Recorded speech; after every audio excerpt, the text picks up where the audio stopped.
हाँ, मोदी जी बंगाल में भूंजा खाया तो भूंजा बिकता है। अगर पूरी बूंदिया हलवा खाते तो पूरी बूंदिया हलवा चलता है। गैस का दाम कब घटेगा, ये तो कभी नरेंद्र मोदी से पूछते। यही सवाल आप कांग्रेस के उन नेताओं से पूछिए जिन्होंने 70 साल राज्य किया। नमस्कार, आप देख रहे हैं केबीसी न्यूज। देखिए, बंगाल में भारतीय जनता पार्टी की बढ़त है और प्रचंड जीत के करीब है, ऐसा माना जा रहा है। वैसे जब तक वो क्लियर नहीं हो जाता तब तक नहीं कह सकते, लेकिन आपको पटना की मैं तस्वीर दिखा रहा हूं कि ये डाक बंगला गोलंबर है और डाक बंगला चौराहा के पास मोरिया पटना जो कॉम्प्लेक्स है, वहां भारतीय जनता पार्टी के कार्यकर्ता जो है वो झाल मुरही वितरण कर रहे हैं। और झाल मुरही वितरण करने को लेकर के क्या इसमें खासियत है, चूंकि कहा जा रहा है कि प्रधानमंत्री नरेंद्र मोदी बंगाल गए थे तो वहां झाल मुरही खाए थे 10 रुपये के, लेकिन इस झाल मुरही में ये जो फ्री खिला रहे हैं इसमें इनका क्या मंशा है, क्या मकसद है।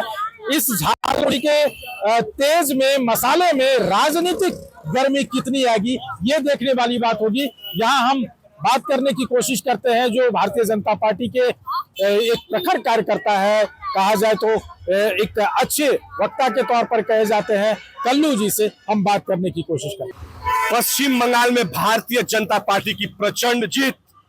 भारतीय जनता पार्टी के यशस्वी राष्ट्रीय अध्यक्ष आदरणीय नितिन नवीन जी के साथ भारत के यशस्वी प्रधानमंत्री आदरणीय नरेंद्र मोदी जी, अमित शाह जी और बिहार भाजपा के अध्यक्ष संजय सरावगी जी के साथ बिहार के लोकप्रिय मुख्यमंत्री आदरणीय सम्राट चौधरी जी के अथक प्रयास से पश्चिम बंगाल में भारतीय जनता पार्टी की प्रचंड जीत हुई है।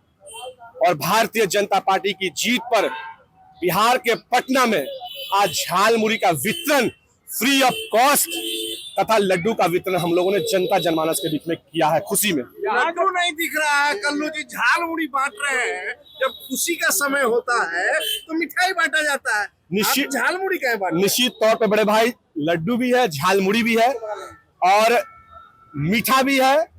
और जो तीखा की जो व्यवस्था की गई है वो नेता विरोधी दल बिहार कमजोर नेता तेजस्वी प्रसाद यादव के लिए है, ममता दीदी के लिए है।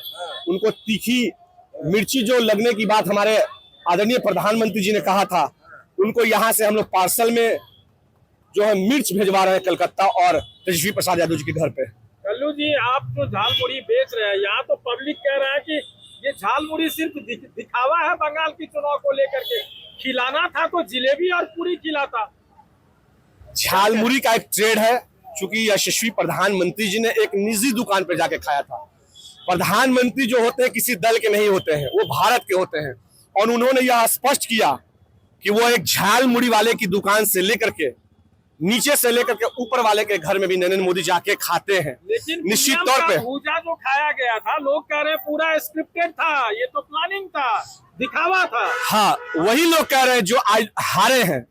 हम और आप नहीं कह रहे हैं, क्योंकि नरेंद्र मोदी जी जनता की सेवा करते हैं, भारत के सेवक हैं। गैस का दाम कब घटेगा, ये तो कभी नरेंद्र मोदी से पूछते। भैया 400 से ये सवाल अगर आप हमसे पूछते हैं तो यही सवाल आप कांग्रेस के उन नेताओं से पूछिए जिन्होंने 70 साल राज्य किया। और हमारा जो राज्य है वो टिमटिमा 4 दिन का राज्य है। धीरे धीरे सब खत्म हो जाएगा। कांग्रेस के द्वारा जो किया गया अत्याचार है भारत के ऊपर, वो सदा के लिए नरेंद्र मोदी जी और भारतीय जनता पार्टी एनडीए की सरकार खत्म कर देगी। मेहंदी का काम करता है। मेहंदी का काम करते हैं जी। पूरा भाजपा का कार्यकर्ता सब झाल मुरही बेच रहा है और मुफ्त में बेच रहा है कि मतलब मुफ्त में खिला रहा है? नहीं, मुफ्त में तो खिला ही रहा है, क्योंकि झाल मुरही इतना महंगा भी नहीं है कि आदमी पैसा से खिलाया। हाँ। 1000-2000 ठेला वाला को दे देगा तो ऐसे ही फ्री में खिलाने लगेगा। तो आपने सुना कल्लू ने क्या कुछ कहा, और उन्होंने कहा कि देखिए, जिस तरह से बंगाल में भारतीय जनता पार्टी ने अपना दबदबा जमाया है, उसको लेकर के प्रधानमंत्री ने वहां भूजा खाया था, इसलिए हम भी भूजा खिला रहे हैं लोगों को। लेकिन सवाल ये है कि पब्लिक ने ये भी कहा कि खिलाना ही था तो मिठाई जिलेबी पूरी खिलाते। उस पर भी उन्होंने कहा गैस के दाम इतने बढ़ रहे हैं, इस पर भी मैंने सवाल किया तो उस पर भी उन्होंने कहा कि ये धीरे धीरे हर चीज सब सेटल हो जाएगा। अब देखना होगा कि नरेंद्र मोदी का जो सपना था बंगाल को जीतने का, अब उसमें क्या कुछ नया बन पाता है। अमलेश आनंद, केबीसी न्यूज।